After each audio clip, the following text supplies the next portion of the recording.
segera meluncur. Terima kasih masih bersama kami di Lapor Polisi. Pemirsa, kebakaran hebat melanda permukiman warga di Kemayoran, Jakarta Pusat. Puluhan unit mobil pemadam kebakaran dikerahkan untuk memadamkan api. Setidaknya ada 1.800 warga yang terdampak kebakaran. Luar besar apinya.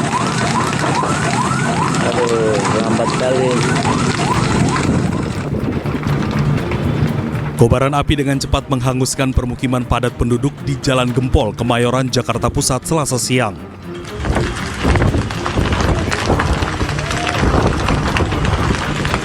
Kencangnya tiupan angin serta banyaknya material bangunan serta isi rumah yang mudah terbakar membuat kobaran api cepat membesar. Sebanyak 16 unit mobil damkar dikerahkan ke lokasi guna mencegah kebakaran kian meluas.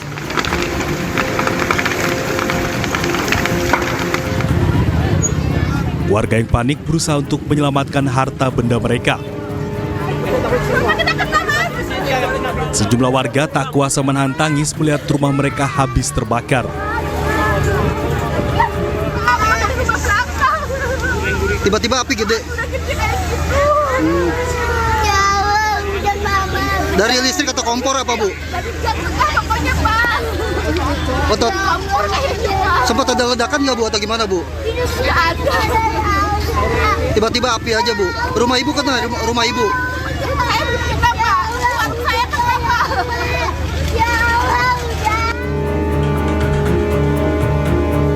Tidak ada korban jiwa dalam peristiwa ini. Sementara belum diketahui penyebab pasti kebakaran, sedangkan kerugian ditaksir mencapai ratusan juta rupiah. Dari Jakarta, Rani Sanjaya, iNews melaporkan. Pemirsa, pembunuh sadis di Kota Pasuruan, Jawa Timur akhirnya ditangkap. Pelaku diduga tega menganiaya korban hingga meninggal dunia karena dendam dibakar api cemburu karena istri pelaku dituduh punya hubungan asmara dengan korban.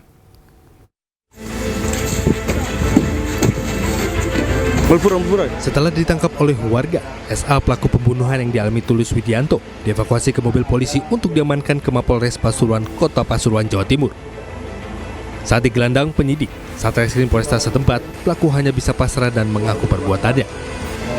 Dari tangan pelaku disita baju korban dan baju milik pelaku serta pisau dapur. Dari hasil penyidikan, motifnya pelaku karena dendam. Istri pelaku pernah menjadi pembantu di rumah korban selama 3 tahun dan dicurigai mempunyai hubungan asmara dengan pelaku, hingga membabi buta untuk menghabisi nyawa korban. Lalu bahwa istri dari pelaku adalah pembantu di rumah korban, yang kemudian pelaku menduga bahwa istri ada hubungan dengan melihat korban sedang ada di toko, sehingga kemudian pelaku turun memanggil korban, namun korban berusaha untuk melarikan diri ke rumah sebelahnya. Namun oleh pelaku dikejar sehingga saling berhadapan, sehingga langsung dilakukan upaya penusukan 1 kali mengenai dada. Atas perbuatannya pelaku dijerat dengan pasal pembunuhan berencana dengan ancaman 20 tahun penjara lebih. Sebelumnya pembunuhan sadis terjadi di rumah korban bernama Tulus Widianto di Kelurahan Blandongan, Kecamatan Bugul Kidul, Kota Pasuruan, Jawa Timur. Dalam video terlihat rumah korban berlumuran darah di ruang tengah. Usai dibunuh pelaku tak lain adalah tetangga korban. Tim Liputan iNews melaporkan. Bisa untuk mengetahui lebih dalam terkait kasus pembunuhan sadis di Kota Pasuruan, Jawa Timur, sudah terhubung dengan kami Ibtu Hoirul Mustafa selaku Kasat Reskrim Polres Pasuruan Kota. Selamat pagi, Pak Hoirul. Selamat pagi, Mas. Pak Hoirul, mungkin bisa ceritakan kembali mungkin kronologi atas kasus pembunuhan ini, Pak. Oke, terima kasih, Mas. Kasus ini terjadi di hari Senin, tanggal 9 Desember 2024 sekira pukul 20.30, di mana pelaku saat itu melintas di depan rumah korban yang kemudian melihat korban sedang ada di toko, langsung mendatangi korban karena sebelumnya memang memendam rasa dendam yang 3 tahun lalu istrinya dituduh berselingkuh dengan korban.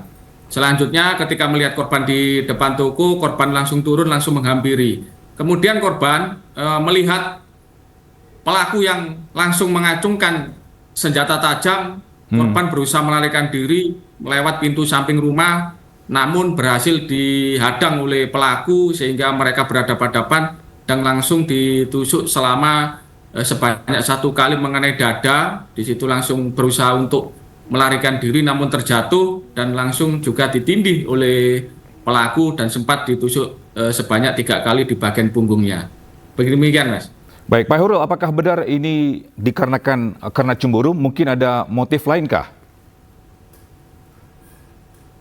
Sampai saat ini motif yang kami temukan adalah karena rasa cemburu tersebut, sehingga kami berusaha untuk mencari istri dari pelaku untuk membuktikan apakah benar terjadi hubungan tersebut atau tidak. Tapi berdasarkan keterangan dari pelaku, memang masalah itu yang menyebabkan korban tega menghabisi tetangganya. Karena mereka sempat 2 kali dimediasi di kelurahan, namun rupanya si pelaku masih dendam terhadap korban. Demikian, Mas. Baik, bagaimana untuk keterangan dari istri pelaku ini? Apakah ada keterangan lainkah? Sampai saat ini istri pelaku belum kita temukan, Mas, karena sesaat setelah kejadian mereka juga mungkin karena tetangga pergi meninggalkan rumah. Dan saat ini kita cari untuk kita lakukan pemeriksaan lebih mendalam terkait dengan motifnya tersebut. Demikian. Baik, untuk pasal apa ini akan ditetapkan untuk para pelakunya, untuk pelakunya? Yang pertama adalah pasal 340 KUHP terkait dengan pembunuhan berencana yang diancam hukuman penjara seumur hidup atau mati atau 20 tahun penjara. Kemudian kita subsidiarkan di pasal 338 terkait dengan pembunuhan dengan ancaman hukuman 15 tahun. Selanjutnya adalah di pasal 355 ayat 2 KUHP, yaitu penganiayaan berat yang menyebabkan korban meninggal dunia dengan ancaman hukuman 15 tahun penjara. Baik, terima kasih Pak Ibtu Hairul Mustafa atas informasi dan keterangannya. Salam sehat, Pak.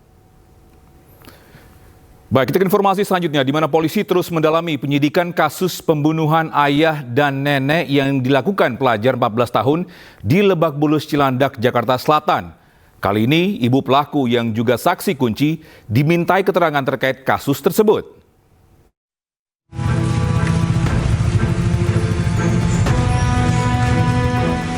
Penyidik Satreskrim Polres Metro Jakarta Selatan memeriksa keterangan ibu dari anak pelaku pembunuhan ayah dan neneknya di Lebak Bulus, Jakarta Selatan.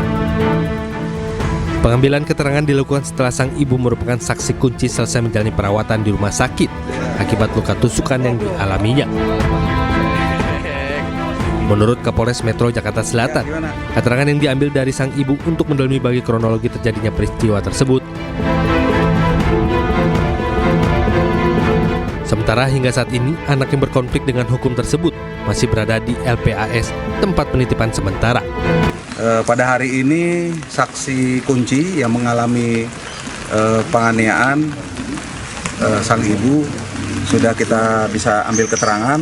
Nanti akan kita sampaikan perkembangan terkait dengan peristiwa Cilandak ini. Sang ibu ada di mana, Pak? Sang ibu diperiksa di Polres ya.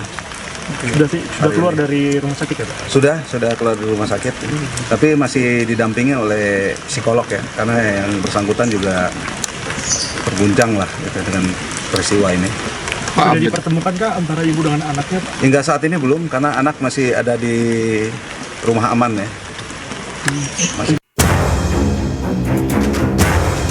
Sebelumnya, seorang anak berusia 14 tahun nekat menusuk ayah, ibu, dan neneknya di Lebak Bulus, Cilandak, Jakarta Selatan. Sang ibu berhasil selamat dengan luka senjata tajam usai melarikan diri keluar rumah. Sementara sang ayah dan nenek tewas usai ditusuk pelaku. Setelah melakukan aksinya, pelaku langsung melarikan diri hingga keluar area perumahan. Pelaku pun berhasil ditangkap oleh para petugas keamanan perumahan setelah lari sejauh 500 meter dari lokasi kejadian.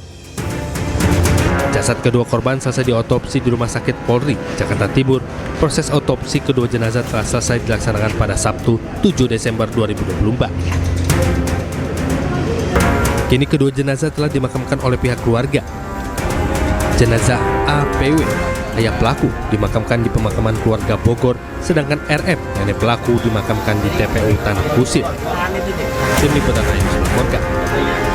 Kita beralih ke Sumatera Utara, bisa 2 bocah korban penikaman seorang pria di Kabupaten Deli Serdang yang sempat kritis akhirnya meninggal dunia di rumah sakit.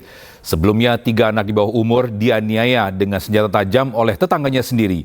Pelaku diduga kesal lantaran diejek ketiga korban. Suasana duka menyelimuti kediaman keluarga Rinaldi Simarmata dan istrinya. Pasalnya dari ketiga anaknya yang menjadi korban penikaman pelaku, 2 diantaranya meninggal dunia. Kedua korban meninggal dunia yakni Owen Simarmata berusia 4 tahun dan adiknya Darren Simarmata berusia 1,5 tahun. Sedangkan satu korban lainnya bernama Nathan Simarmata berusia 7 tahun, kini masih dirawat secara intensif di Rumah Sakit Murni Teguh Medan. Ibu kandung kedua korban terus menangis histeris, meratapi kedua anaknya yang terbujur kaku. Ibunya tak menyangka anaknya meninggal dunia dengan cara tragis. Yang saya tahu memang tusukan semua di perut. Jadi si Owen ini memang tusukan lebih parah. Kalau si Darren yang kita ketahui bersama kan bahwa foto yang beredar kan si Darren dengan usus yang terurai kan. Luka tusukan di perut. Mbak, korban mengejek pelaku dan korban itu berjalan arah ke sini, lalu pelaku mengambil pisau ke dapur dan menjumpai korban dan melakukan penikaman. Warga mengetahui korban dalam kondisi bersimbah darah langsung membawa korban ke rumah sakit terdekat untuk mendapatkan pertolongan medis. Sampai kayak gitu Tuhan, kayak gitu ya Allah. Sebelumnya, ketiga bocah di bawah umur dianiaya dengan senjata tajam oleh pemuda yang tak lain tetangganya sendiri. Tak butuh waktu lama, polisi berhasil menangkap pelaku. Diduga pelaku yang sedang duduk di warung kesal diejek ketiga korban yang kebetulan melintas. Polisi kini tengah memeriksa intensif pelaku. Dari Medan, Sumatera Utara, Adi Palapa Harahap, iNews melaporkan. Dan bisa untuk mengetahui perkembangan terkini sudah terhubung dengan Kompol Jama Kita Purba selaku Kasar Reskrim Polrestabes Medan. Selamat pagi Pak Jama. Selamat pagi Pak Togi. Selamat pagi. Pak Jama, ini terkait dengan kasus ini yang barusan terjadi, bagaimana ini kronologinya atau nggak mungkin apa penyebabnya nih? Baik Pak Togi, pertama sekali kami keluarga besar Polrestabes Medan, Polda Sumatera Utara mengucapkan turut berbela sungkawa yang sedalam-dalamnya atas peristiwa yang terjadi kepada keluarga besar Bapak Rinaldi Simarmata. Yang kemudian Pak Togi, terkait kasus kekerasan terhadap anak ini menjadi prioritas kami. Jadi tidak hanya penegakan hukum, kami juga telah melakukan treatment terkait pemulihan trauma kepada korban dan keluarga korban bekerjasama dengan Dinas UPT PPA Deli Serdang dan Dinas Sosial Deli Serdang. Baik, sedangkan terkait untuk motifnya ya, ini menurut kami motif yang tidak logis hanya karena sering diejek, sakit hati, sehingga pelaku Rudi Syalhu melakukan kekerasan terhadap anak dan mengakibatkan 2 anak meninggal dunia dan 1 anak masih kritis di Rumah Sakit Murni Teguh Medan. Demikian Pak Togi. Kalau boleh tahu apa kata-katanya yang disangkakan kepada pelaku ini hingga melakukan pembunuhan atau kekerasan? Baik Pak Togi, yang kami dapatkan berdasarkan hasil pemeriksaan kami, ya keterangan dari para saksi, ya ini akibat ejekan dari para korban kepada pelaku itu berupa ejekan kudis dan kadang mengatakan orang gila. Demikian Pak Togi. Apakah ada motif lain, Pak Jama? Untuk motif lain Pak Togi, mungkin kami masih pendalaman kembali ya. Namun sekali lagi motif yang sudah kami temukan sekali lagi kami miris ya, dan ini menurut kami tidak logis ya, karena mengakibatkan 3 korban anak. Demikian. Baik, untuk korban yang sekarang kritis, bagaimana keadaannya dan juga pihak korban, keluarga korban? Baik, untuk korban yang kritis sudah bisa sedikit berbicara, namun masih di dalam ruang ICU Rumah Sakit Murni Teguh. ya. Kemudian sedangkan untuk keluarga korban ya, kemarin kami juga bersama Bapak Wakapolres Tabes Medan melakukan besuk ke keluarga. Kami memberi penghiburan dan memberi support agar lebih sabar lagi menerima kejadian ini, dan kami pastikan penegakan hukumnya secara maksimal. Demikian Pak Togi. Baik, untuk pasal yang diterapkan, apa yang diterapkan untuk para pelaku? Baik Pak Togi ya, terkait pasal persangkaannya, dugaan kami ini ada unsur perencanaan sehingga kami persangkakan pasal 340 KUHP, yaitu ancaman 20 tahun sampai penjara seumur hidup dan pidana mati. Kemudian kami subsidiarkan juga ke pasal 338 KUHP, ancaman 15 tahun penjara. Dan ini terkait anak ya, kami terapkan juga persangka pasal dan atau ya pasal 80 ayat 2 dan ayat 3 Undang-Undang Perlindungan Anak dengan ancaman 15 tahun penjara. Demikian Pak Rugi.